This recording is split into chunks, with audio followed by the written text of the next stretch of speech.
নমস্কার বন্ধুরা, আশা করি সবাই খুব ভালো আছো। শুভমিতা ব্লগে সবাইকে স্বাগত জানাই। আজকে তোমাদের সাথে শেয়ার করব করলার রেসিপি। করলা তেতোর জন্য অনেকেই খেতে চায় না, তবে আজকে আমি যেইভাবে বানাবো একদম স্বাদে গন্ধে ভরপুর, খেতেও কিন্তু অপূর্ব লাগে। তেতো ভাব খুবই সামান্য লাগে, প্রায় লাগে না বললেই চলে। তবে বন্ধুরা, এই পদ্ধতিতে তোমরা বাড়িতে একবার হলেও রান্নাটা করে আমায় কমেন্ট করে জানাতে ভুলো না কিন্তু রেসিপিটা তোমাদের কেমন লাগলো। তাহলে চলো বন্ধুরা, রেসিপিটা দেখে নেওয়া যাক। কেউ স্কিপ করো না, স্কিপ করলে আমি কি পদ্ধতিতে রেসিপিটা বানালাম বা কী মশলার অ্যাড করলাম সেটা তোমরা মিস করে যাবে, তখন হয়তো রান্নাটা খেতে এতটা ভালো হবে না। এখানে আমি প্রথমেই 3টে করলা নিয়ে নিয়েছিলাম। করলাটা 2 ভাগ করে কেটে ছোট ছোট করে পাতলা করে টুকরো করে নিয়েছি। এখানে কিছুটা পরিমাণে দেশি চিংড়ি মাছ নিয়েছি। এই রেসিপিটার জন্য কিন্তু দেশি চিংড়ি মাছেরই ব্যবহার করতে হবে।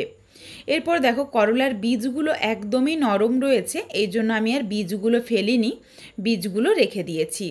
তবে তোমাদের যদি মনে হয় যে করলার বীজ শক্ত হয়ে গেছে, সেই ক্ষেত্রে কিন্তু তোমরা অবশ্যই বীজগুলো ফেলে দিও। এখানে আমি 2টো মাঝারি সাইজের পেঁয়াজ নিয়েছি। পেঁয়াজগুলোকে ডুমো করে কেটে নিচ্ছি। এই রেসিপিটার জন্য কিন্তু ঠিক এইভাবেই ডুমো করা পেঁয়াজের ব্যবহার করতে হবে, তাহলে রেসিপিটা খেতে বেশি ভালো লাগবে পেঁয়াজগুলো মুখে পড়লে। এরপর কড়াইয়ের মধ্যে সামান্য একটু সর্ষের তেল গরম করে নিলাম। এখানে রান্নাটা আমি সর্ষের তেলে করছি, তোমরা চাইলে কিন্তু সাদা তেল দিয়েও করতে পারো। তেলটা খুব ভালোভাবে গরম করে নিয়েছি। এরপর কেটে রাখা করলাগুলো দিয়ে দিলাম। করলাটা দেওয়ার পর স্বাদ অনুযায়ী লবণ আর সামান্য একটু হলুদের গুঁড়ো দিয়ে দেব। এরপর নাড়াচাড়া করে করলাটা ভেজে নেব। এখানে কিন্তু ঢাকা চাপা দিয়ে করলাটা ভাজার দরকার নেই, একদম পাতলা পাতলা করে কাটা রয়েছে, এমনিতেই কিন্তু খুব সহজেই ভাজা হয়ে যাবে আর সেদ্ধও হয়ে যাবে। করলা যদি ঢাকনা দিয়ে ভাজা হয় তখন কিন্তু করলার যে একটা সবুজ গন্ধ সেটা কিন্তু থেকে যায়। করলাটা ভাজতে ভাজতে চলো একটা মশলার পেস্ট বানিয়ে নিই। তার জন্য নিয়েছি 1/2 চামচ রাই সর্ষে, 1/2 চামচ গোটা জিরে, একটা শুকনো লঙ্কা আর প্রায় 5-6 কোয়ার মতো রসুন। এগুলোকে সামান্য একটু জল দিয়ে একদম মিহি করে বেটে রাখবো। এখানে তোমরা চাইলে লঙ্কার পরিমাণটা আরও বাড়িয়ে নিতে পারো তোমাদের পছন্দ মতো। একদম দেখো মিহি করে মশলাটা বেটে নিয়েছি। এইদিকে মশলা বাটতে বাটতেই করলাটা দেখো সুন্দরভাবে ভাজা হয়ে গেছে আর করলাটা কিন্তু সেদ্ধও হয়ে গেছে। তবে এখনও দেখো বেশ কিছুটা করলা সবুজ রয়েছে, এই জন্য আমি আবারও প্রায় মিনিট 2 মতো একটু নাড়াচাড়া করে নিচ্ছি, যাতে আরও একটু লালচে রং ধরে যায়। এইভাবে লাল লাল করে করলাটা ভেজে তুলে রাখলেই কিন্তু তেতো ভাবটা একদমই লাগে না। আর এই করলা ভাজতে ভাজতেই যেন করলাটা ভালোভাবে সেদ্ধ হয়ে যায়, এদিকে খেয়াল রেখো। করলাটা তুলে নিয়েছি। কড়াইয়ের মধ্যে আবারও খুবই সামান্য একটু সর্ষের তেল গরম করে বেছে ধুয়ে পরিষ্কার করে জল ঝরিয়ে রাখা দেশি চিংড়ি মাছ, চিংড়ি মাছের মধ্যে সামান্য একটু লবণ আর হলুদের গুঁড়ো দিয়ে নাড়াচাড়া করে নিচ্ছি। তবে খুব বেশি না, প্রায় 30 সেকেন্ডের মতো একটু নাড়াচাড়া করেছি।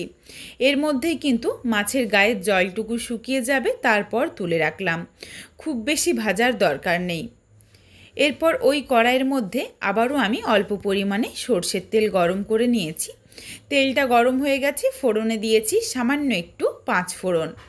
এখানে আমি 5 ফোড়ন ব্যবহার করেছি, তোমরা যেই ফোড়ন খেতে পছন্দ করো চাইলে কিন্তু সেই ফোড়নেরও অ্যাড করতে পারো।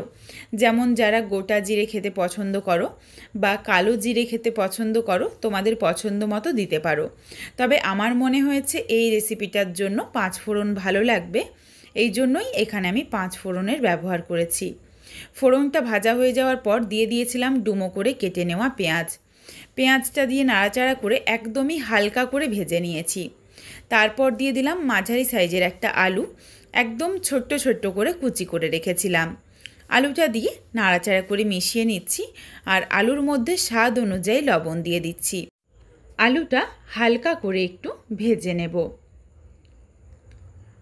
আলুটা দেখো নাড়াচাড়া করতে করতেই হালকা একটা রং ধরে গেছে।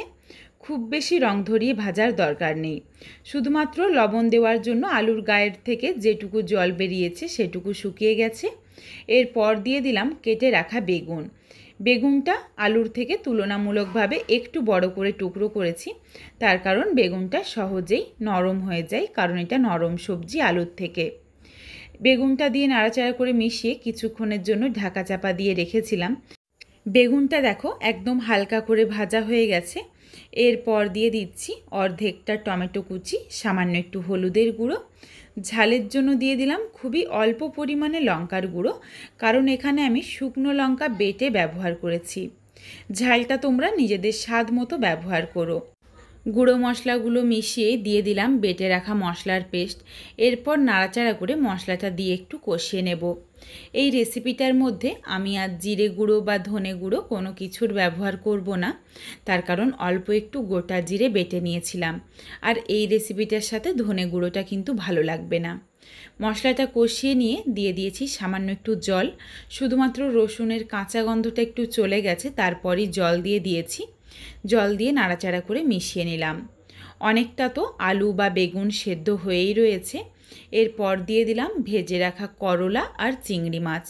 এগুলো দিয়ে নাড়াচাড়া করে মিশিয়ে ঢাকা চাপা দিয়ে যেটুকু সেদ্ধ হতে বাকি রয়েছে সেটা সেদ্ধ করে নেব। তবে বন্ধুরা, এই রেসিপিটা যাতে একটু তেতো হয় এই জন্য আমি একটু আগে দিয়ে দিয়েছি করলা আর চিংড়ি মাছটা, তার কারণ ভাজা রয়েছে তো, নইলে একদমই তেতো ভাবটা আসবে না। আমাদের বাড়িতে একটু তেতোটা খেতে পছন্দ করে, এই জন্য আমি এখন ব্যবহার করলাম। তবে তোমরা যারা তেতোটা খেতে একদমই পছন্দ করো না, তারা কিন্তু একদম শেষে ব্যবহার করো এই করলাটা, তাহলেই কিন্তু তেতোর ভাব একদমই আসবে না।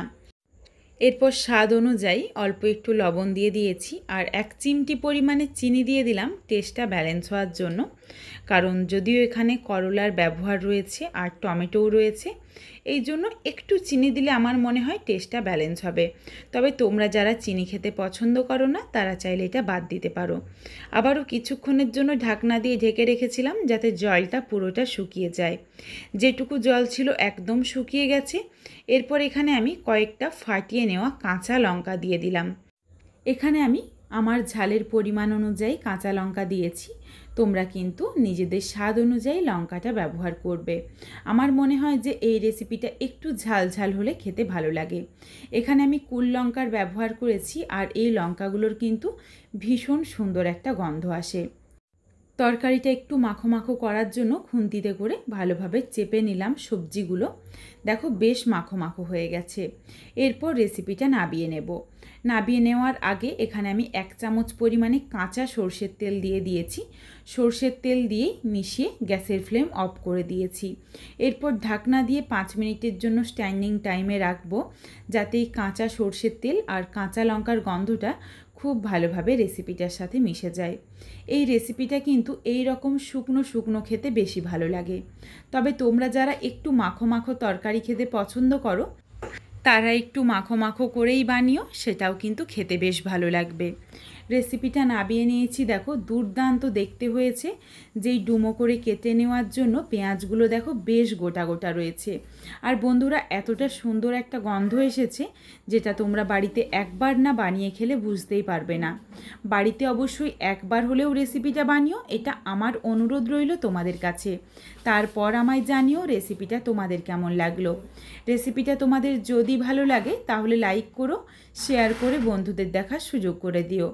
তোমরা যদি আরও এই রকম নিত্য নতুন ঘরোয়া রেসিপি দেখতে চাও তাহলে অবশ্যই আমার চ্যানেলটিকে সাবস্ক্রাইব করে পাশে থাকা বেলটি অন করে অল নোটিফিকেশান অন করে দিও, যাতে আমার প্রত্যেকটা রেসিপির নোটিফিকেশান সবার প্রথমে তোমাদের কাছে পৌঁছে যায়।